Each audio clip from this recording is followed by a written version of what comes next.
language is not just a tool for communication. It's a living, breathing entity that evolves with our culture. As societies grow and change, so too does our language, reflecting our values, beliefs, and experiences. The impact of technology on language is immense.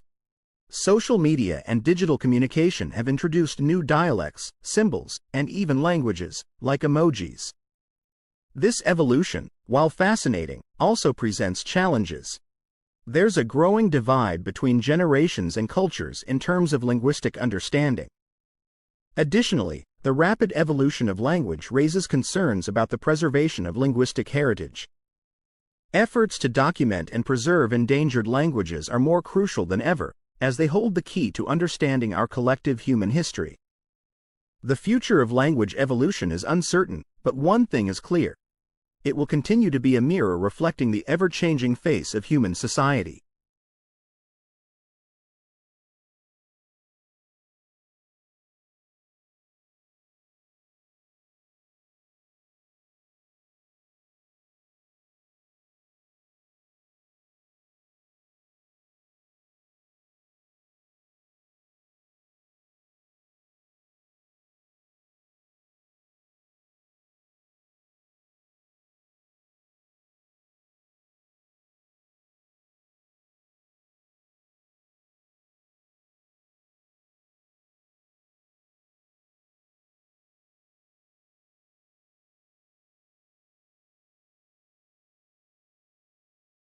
In today's world, technology's impact on education is undeniable.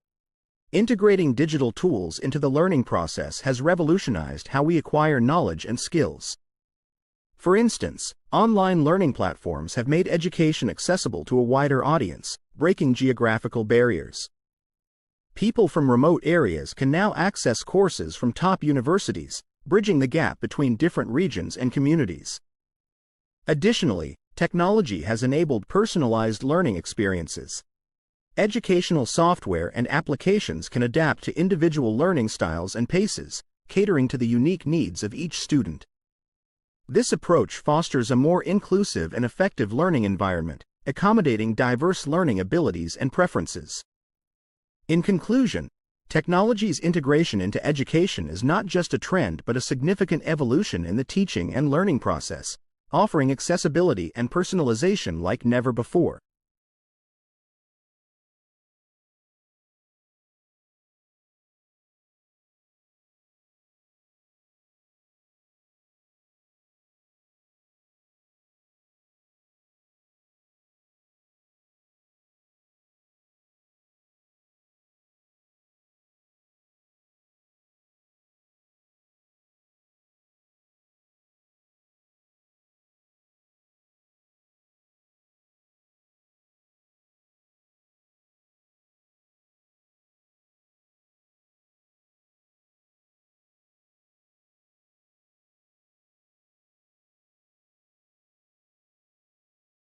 Scholarship. Listen to part of a conversation between a student and a clerk in the scholarship department. Good morning. I am Jeanette. Good morning. I'm Don Balducci. I've been accepted as a freshman next year in the Faculty of Arts, and I would like information on what scholarships are available to first-year students. There are many scholarships available to first-year students. Some are only for 1 year and others are for the full 4 years of the degree, provided that you maintain a specific high average. What kind of marks do you need to apply for the scholarships? Well, the top 2% of the entering freshman applicant pool are invited by the Faculty Committee on Honors, Awards, and Prizes to compete for the David White Scholarship. This is a scholarship of $10,000 a year. What are your marks like? I have a 92% average from my school, but I have not yet received the marks from my government exams. Well, if you get 95% or better on your government exams, you could definitely be considered as a candidate for the David White Scholarship. The government exam is weighted 50% and your local school marks are weighted 50%. Most students in the past who have received this award had an average of over 93% for their combined score. If I don't get 95%, would you say there was no use applying? Well, it certainly wouldn't be likely that you would be awarded this scholarship, but there is nothing preventing you from applying. There are generally about 400 applicants a year. Does the David White Award guarantee me housing in the university residence? Yes, it guarantees housing and residence for all 4 years, provided you maintain the requisite 3.0 grade point average.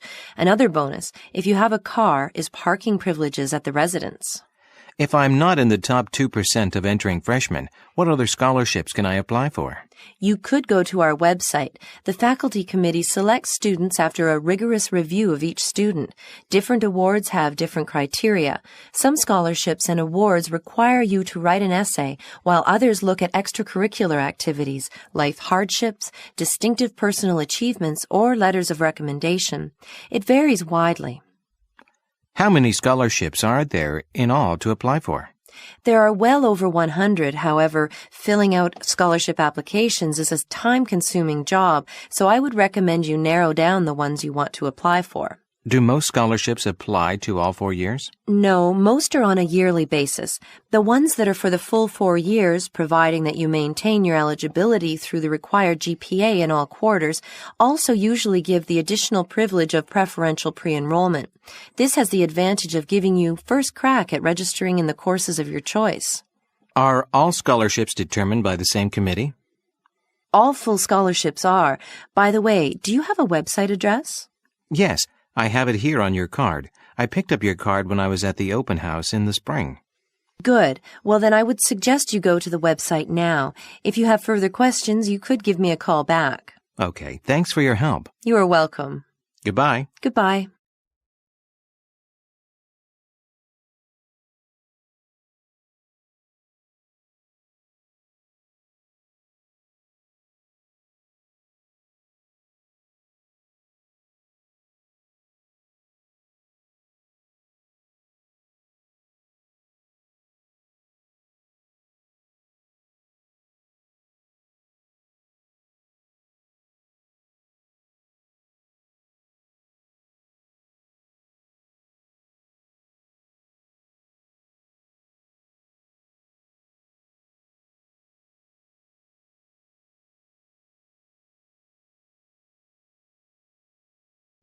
Listen to part of a talk in an introductory art class.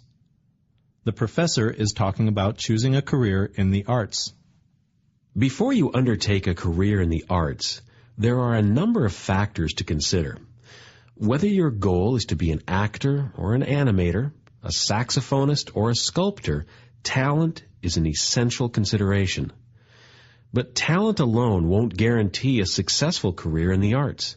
You also need training, experience, and self-discipline. Most importantly, however, you should realize that a career in the arts requires a personal sense of commitment, a calling, because art does have a history of insecure employment. A lot of artists find it difficult, even impossible, to live on the money they make from their art.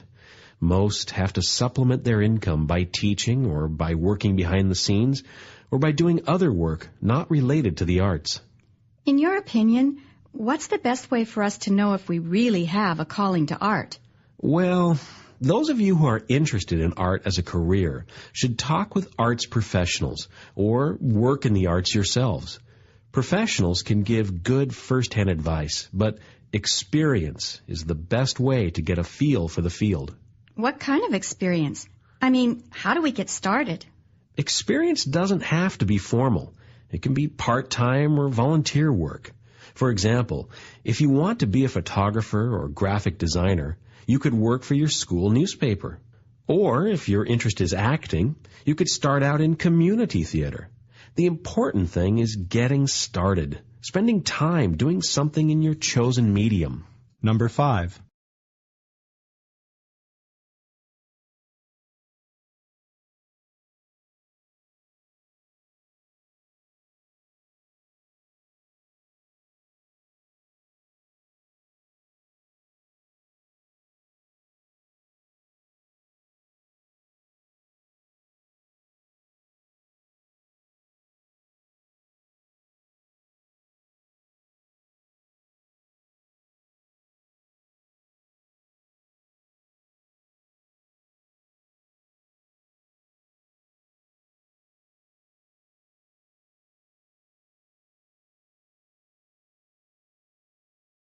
The United States and South Korea announced late Saturday the two countries will end annual large-scale joint military exercises as part of diplomatic efforts to achieve complete denuclearization of the Korean peninsula. In a statement, the Pentagon said Acting Secretary of Defense Patrick Shanahan and South Korea's Minister of National Defense, in a phone call Saturday, decided to end the Key Resolve and Full Eagle series of exercises. The decision comes 3 days after a summit between U.S. President Donald Trump and North Korean leader Kim Jong-un in Vietnam that ended without an agreement to resolve the North Korean nuclear crisis. Seoul's defense ministry released a similar statement, according to the Associated Press.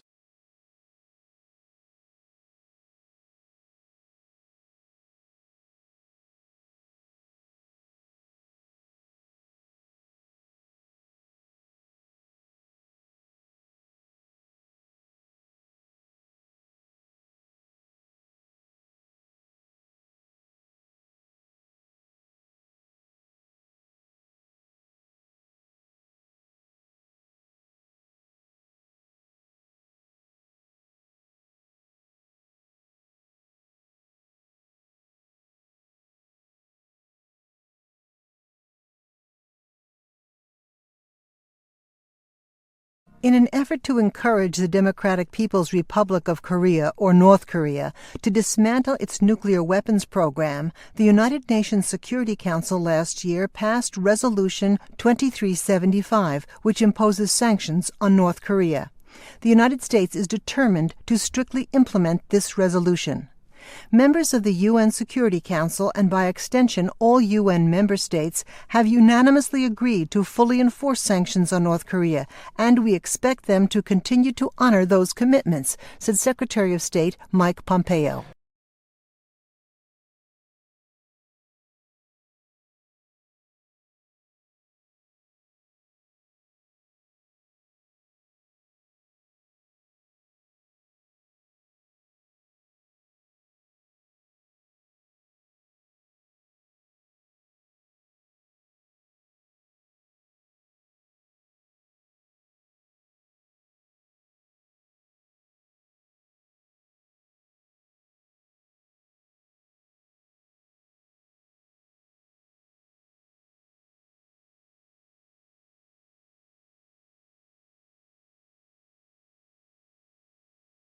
I'd like you to think for a moment about your hands and all the things you can do with them.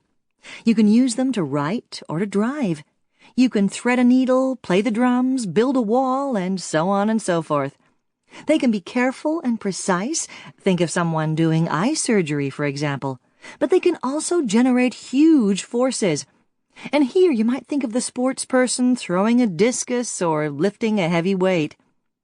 How is it possible for our hands to be so incredibly flexible?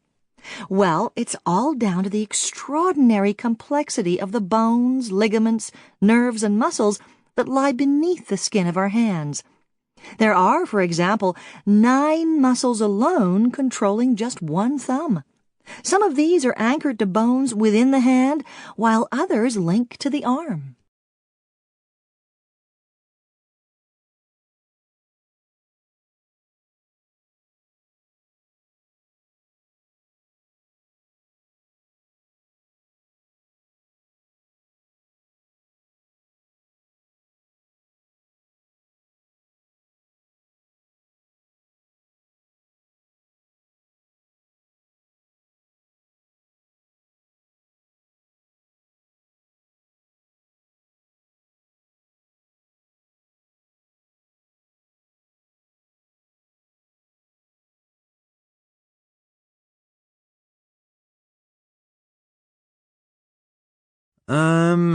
How did I get into anthropology? Well, I'm not an anthropologist. Not trained in it anyway. In fact, I'm a marine biologist. And it's more that I'm interested in the Strandlopers, the beach walkers, if you like, than in anthropology generally. In fact, it was through my early interest in all things to do with the sea that I first heard of them. As a kid, my favourite pastime was getting down to the beach and mucking about in rock pools and collecting anything the sea tossed up.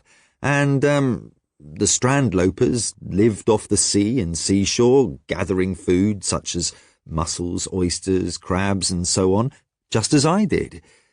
So when I heard of them, I thought, right, this is my kind of thing, and I felt a kind of, affinity for them. At first, people thought they were a myth, I suppose because there didn't seem to be much evidence for their existence. But now we do have archaeological evidence such as pottery, discarded shells, the bones of seals and large fish, and so on. And those shells, we believe, became their first tools, and in some cases were also used as money and jewellery. Of course, before they had the implements, the tools to hunt and fish, everything had to be caught by hand, so they kept mostly to shallow water. Then they might have used a primitive form of fishing line, perhaps the tendril of a climbing plant or a strip of animal skin with a bone or small piece of wood that would stick in the fish's throat. Anyway, the more we search, the more we discover. Most recently, caves on the coast have been discovered with ancient drawings. I find it endlessly fascinating.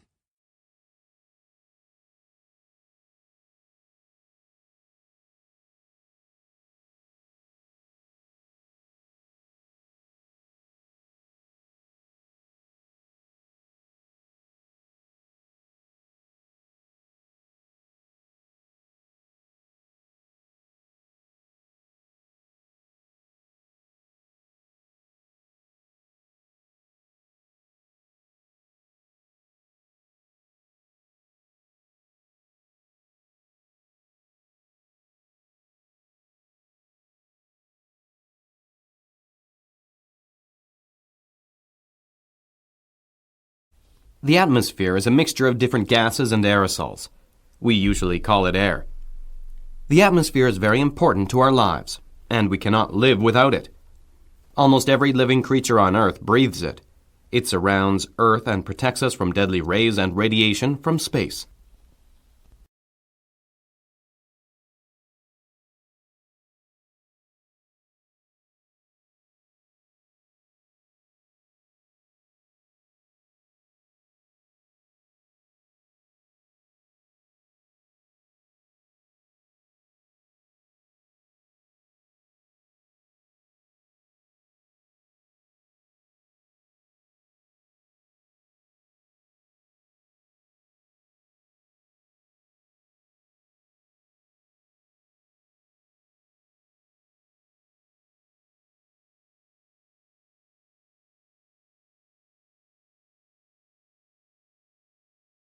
There is a small town in Belgium called Waterloo. This small town became very famous because of Napoleon's last battle. A lot of his soldiers were killed and injured at Waterloo. As a result, he was removed from his emperor's throne and sent to St. Helena, where he died in 1821.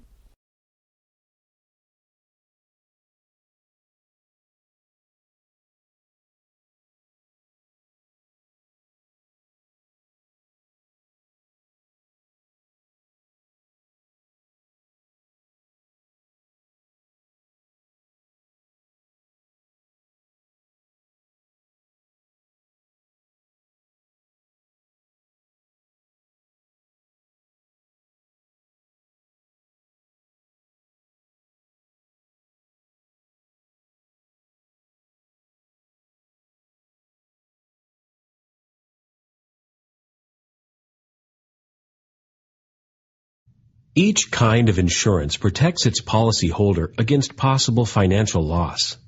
Life insurance pays your family a certain sum upon your death. The purpose of life insurance is to provide your family with financial security, an immediate estate that will allow them to maintain the household after you die. Health insurance protects you against large medical expenses. When you pay premiums to your insurance company, you can ensure payment of your medical bills. Another kind, property liability insurance, is sometimes called casualty insurance because it covers the cost of accidents, like automobile accidents, fire, and theft. If you're like most people, your home is the largest single investment you make in your life. This is why most homeowners have some type of property liability.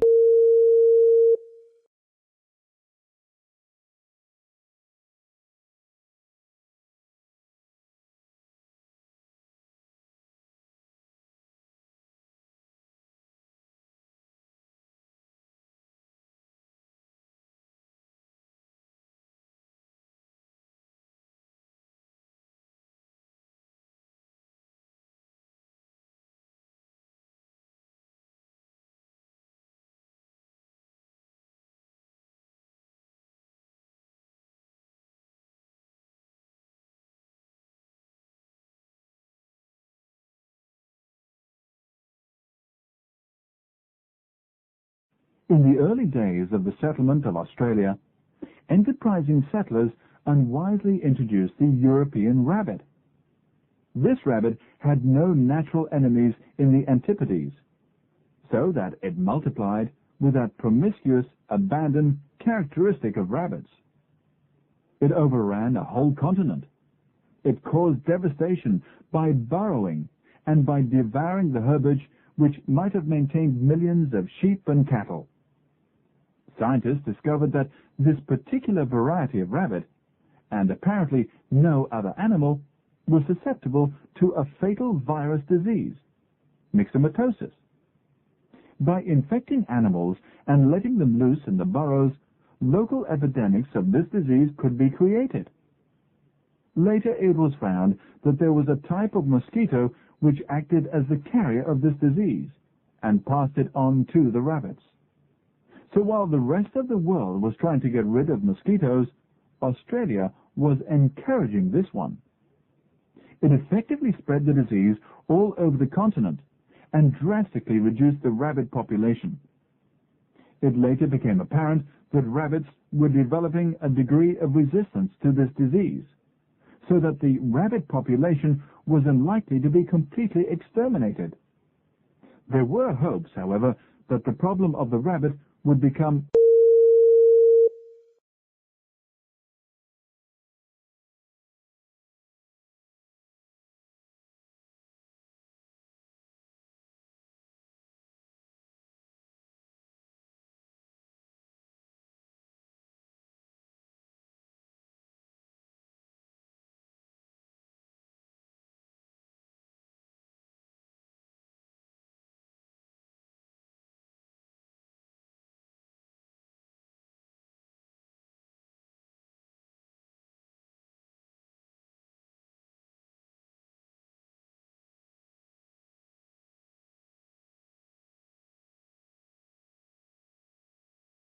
You probably remember exactly what you were doing when you first heard the news on 9/11.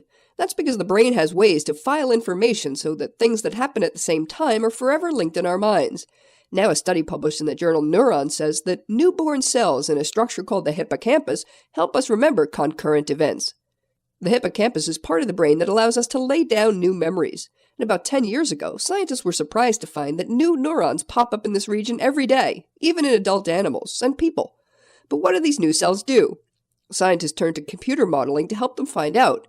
They put in what they knew about the behavior of these new cells, which start out like puppies that get totally excited over every little thing, and eventually mature into more discerning members of neuronal society. And they found that the hyperactivity of these excitable young cells, which react with great gusto to everything that goes on, could help stamp memories with a sort of time code that indicates which things happen together. So if you still remember what you were eating when you dumped your loser boyfriend, you can thank your newborn neurons.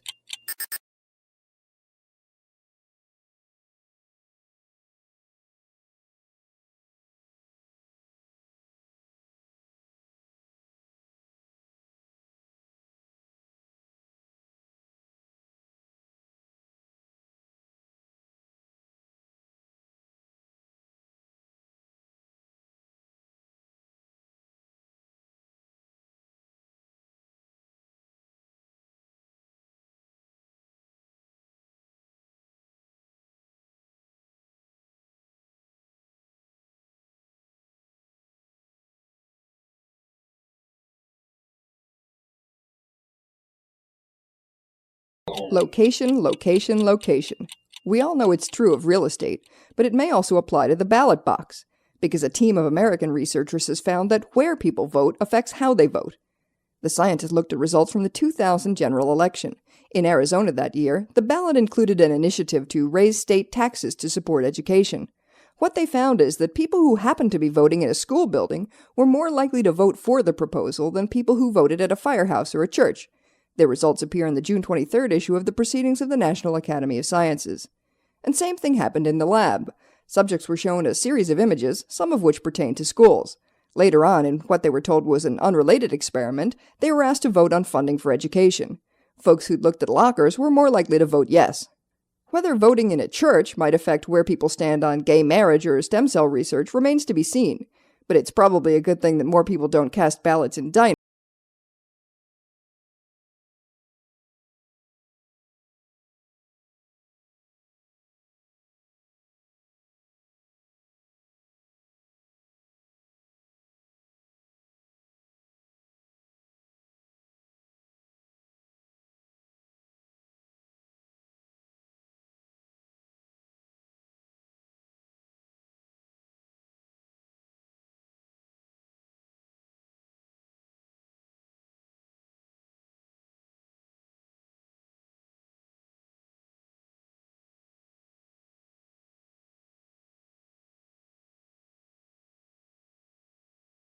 The concept has inherent imperfections and necessitates thorough and deliberate evaluation.